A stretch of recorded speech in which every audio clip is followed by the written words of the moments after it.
भाऊसाहेब वागचौरे गद्दार है, गद्दार है, गद्दार है, भाऊसाहेब वागचौरे गद्दार है, गद्दार है, गद्दार है, भाऊसाहेब वागचौरे गद्दार है। अरे या भाऊसाहेब वागचौरेचं करायचं काय? खाली डोकं वर पाय, अरे या गद्दार वागचौरेचं करायचं काय? खाली डोकं वर पाय, अरे आवाज कुणाचा? शिवसेनेचा, अरे या भाऊशाचं करायचं काय? खाली डोकं वर पाय, अरे गद्दार है, गद्दार है, भाऊसाहेब गद्दार है, गद्दार है, गद्दार है, भाऊसाहेब वागचौरे गद्दार है, भाऊसाहेब वागचौरेंचं करायचं काय? खाली डोकं वर पाय, भाऊसाहेब वागचौरेंचं करायचं काय? खाली डोकं वर पाय, गद्दार है, गद्दार है, भाऊसाहेब वागचौरे गद्दार है.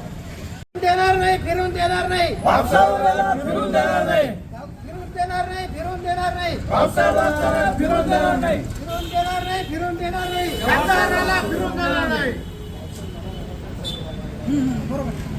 त्यांची ती जुनी पद्धतच आहे धोका देण्याची आणि फसवण्याची. त्यांची ती सवयच आहे पहिल्यापासून. मी पहिल्या वेळेसच सांगितलं होतं तिथं साहेबांना. मातोश्री रामची बैठक झाली होती, सेना भवनला बैठक झाली होती, त्यावेळेसच आम्ही सर्व शिवसैनिकांनी त्यांना सांगितलं होतं का साहेब हे गद्दारीच करणार आहे.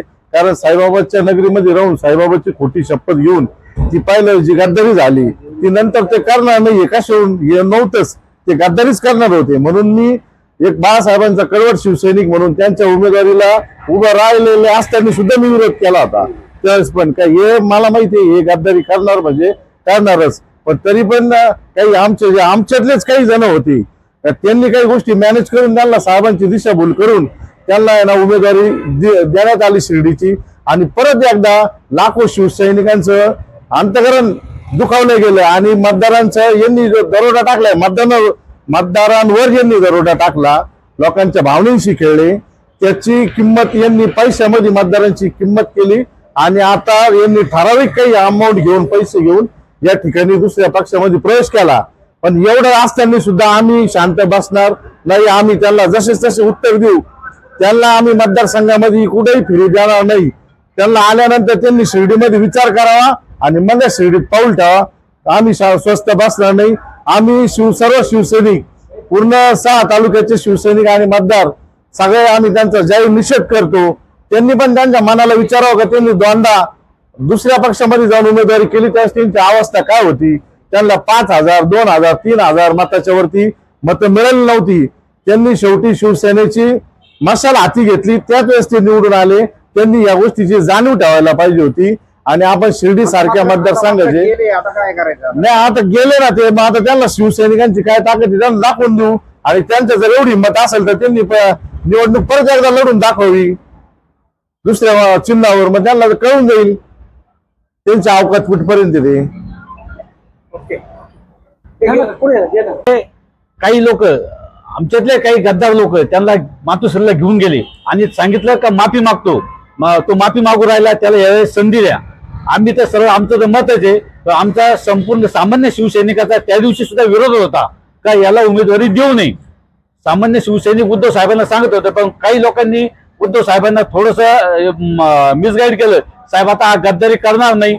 लोकांचं शिवसेनेच्या वतीने जाहीर निषेध करतो. आणि या मतदारसंघात भाऊसाहेब वागचौरेला तू कसा फिर, किती फिर आणि कसा फिरवतो हे दाखवून देऊ. तुझ्यात काय ताकद आहे आणि सामान्य शिवसैनिक आणि जनता काय राहते. तुला सामान्य जनतेने तुझ्या डोक्यावर घेतलं. ज्या टायमाला तुझ्या बरोबर मशाल चिन्ह नव्हतं त्या टायमाला तुझी अवस्था काय होती, तुला किती मतं पडली होती. आणि ज्या टायमाला तू मशाल चिन्ह घेतलं, उद्धव साहेब बाळासाहेबांचा आशीर्वाद घेतला, त्या टायमाला तू खासदार झाला. आज तुला जे दिसतंय नाही, लोक सांगतात एवढे पैसे घेतले, एवढे हे घेतलं ते घेतलं, परंतु ही ताकद फक्त तू शिवसेना उभी केली. आणि शिवसेनेला डोक्यावर घ्यायचं माहितीये, शिवसेनेला तुला डोक्यावर उचलून आपटायचं सुद्धा आम्हाला माहितीये. एवढी आमच्यात हिंमत आहे. तू फक्त बघच काय होतं ते फक्त. भाऊसाहेब वागचौरे आता पुन्हा एकदा शिवसेनेला सोडून गेल्या जमा झालेला आहे. त्यांना पुन्हा शिवसेनेत घेतलं होतं, तुम्ही त्यांच्यासाठी कष्ट घेतले, ते निवडून आणलं होतं 2दा. आता काय तुमची भूमिका आहे? मुळात भाऊसाहेब वागचौरे यांना मागल्या वेळेस पक्षामध्ये पुन्हा घेण्याचा आमचा विरोध होता. पण पक्ष प्रमुख काय म्हणे, त्यांनी माझी माफी मागितली, साईबाबाची शपथ घेतली आणि शपथ घेऊन पुन्हा एकदा ते म्हणतायत यापुढे माझ्याकडून गद्दारी होणार नाही, मी प्रामाणिकपणे पक्षाचं काम करीन. आणि म्हणून सर्व पक्षाच्या जिल्हा प्रमुख असतील, उपजिल्हा प्रमुख, तालुका प्रमुख, सर्व कार्यकर्त्यांनी झटून त्याच्यासाठी रात्रीचा दिवस केला.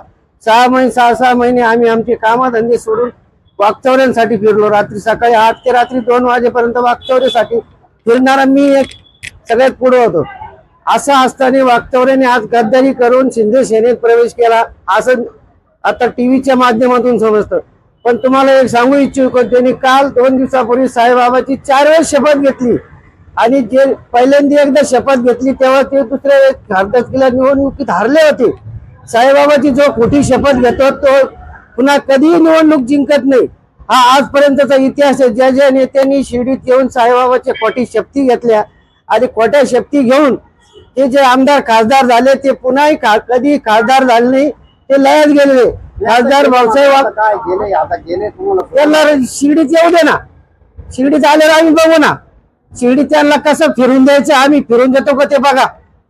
शिर्डीत ते आले ना त्यांनी उजळ माथ्याने हिंडून टाकावं आणि त्याच्या बापाच्या पोटचा असेल खासदार वाकचौरे तर त्यांनी फक्त बिगर सिक्युरिटीचं शिर्डीत फिरून दाखवा आणि मतदारसंघात फिरून दाखवा.